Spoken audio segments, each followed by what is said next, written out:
Welcome to today's Catholic Daily Readings from Christus Dominus Bread of Life. A reading from the book of Deuteronomy. Moses said to the people, "Consider what I have set forth in your sight this day, life and good, or on the opposite side, death and evil, so that you may love the Lord your God and walk in his ways and keep his commandments and ceremonies and judgments, and so that you may live, and he may multiply you and bless you in the land, which you shall enter in order to possess. But if your heart will have been turned aside, so that you are not willing to listen, and having been deceived by error, you adore strange gods and serve them, then I predict to you this day that you will perish, and you will remain for only a short time in the land, for which you shall cross the Jordan, and which you shall enter in order to possess. I call heaven and earth as witnesses this day, that I have set before you life and death, blessing and curse. Therefore choose life, so that both you and your offspring may live, and so that you may love the Lord your God and obey his voice, and cling to him, for he is your life and the length of your days, and so that you may live in the land, about which the Lord swore to your fathers, Abraham, Isaac, and Jacob, that he would give it to them."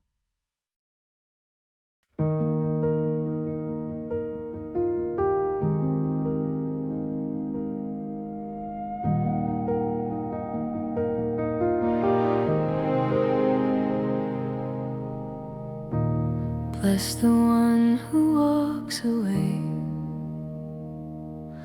from the voices that promise easy roads, who listens for your whisper beneath the noise of the world. Blessed the heart that turns from the restless crowd, that finds its strength in the stillness of your word. Blessed are they who hope in the Lord. Blessed are they who hope in the Lord.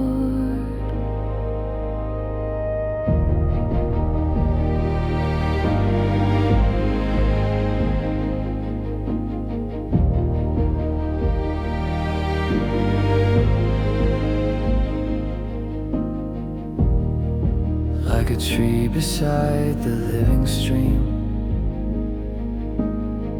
roots hidden deep in unseen waters, standing through heat and storm, drawing life where others cannot see. Leaves that do not fade, fruit in its season, quiet growth beneath the surface, held by faithful hands. Blessed are they who hope in the Lord.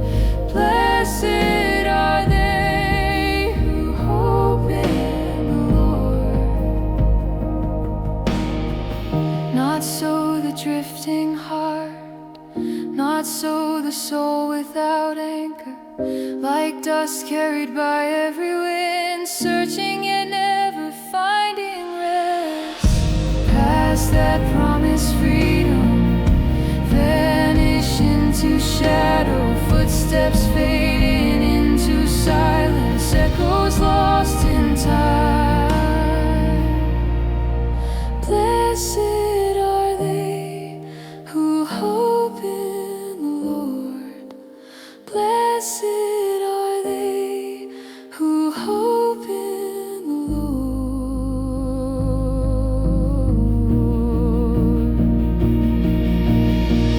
You see the hidden journey, you know the roads we take. Teach us to choose life, teach us to remember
A reading from the Holy Gospel according to Luke.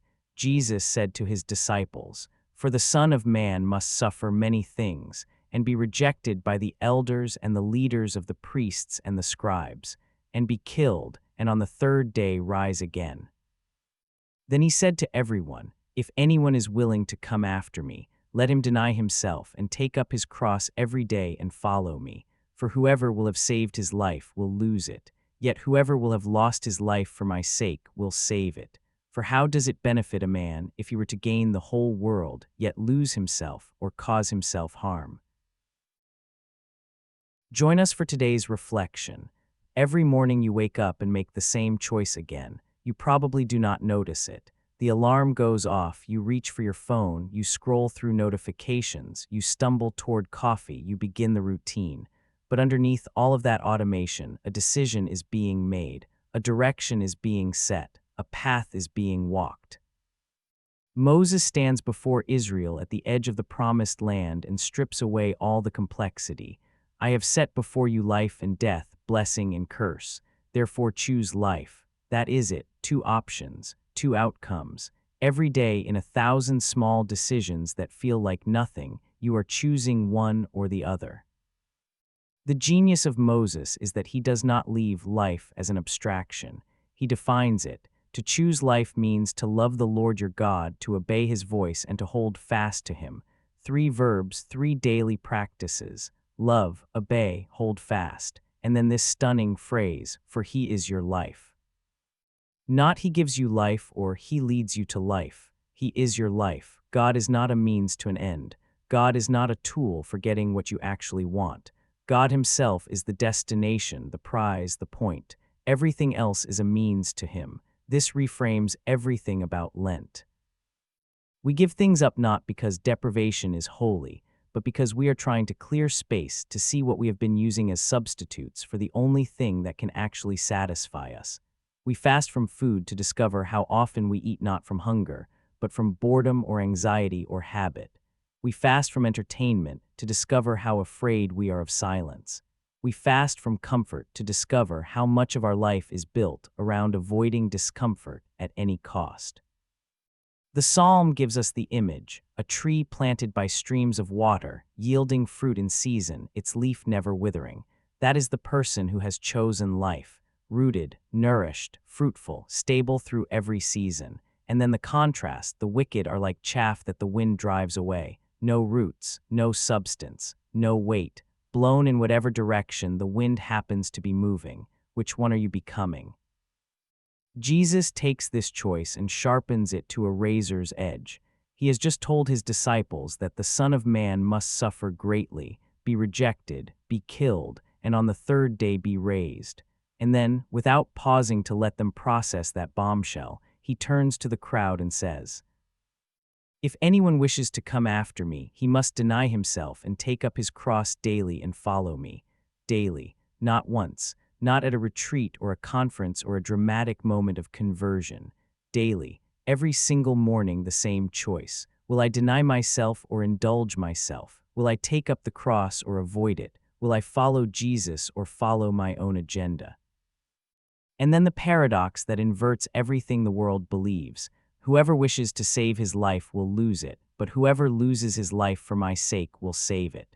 The person desperately clutching their life, protecting it, hoarding it, refusing to risk it, will watch it slip through their fingers.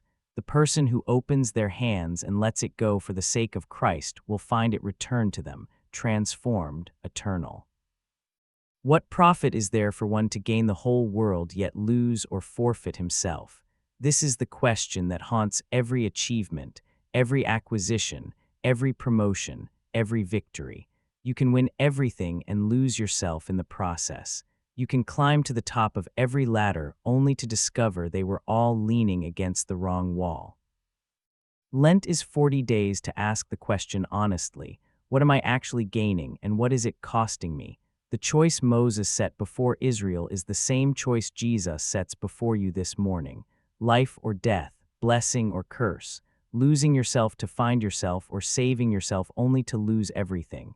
The streams of water are flowing. The cross is waiting. The path divides right in front of you. Choose life.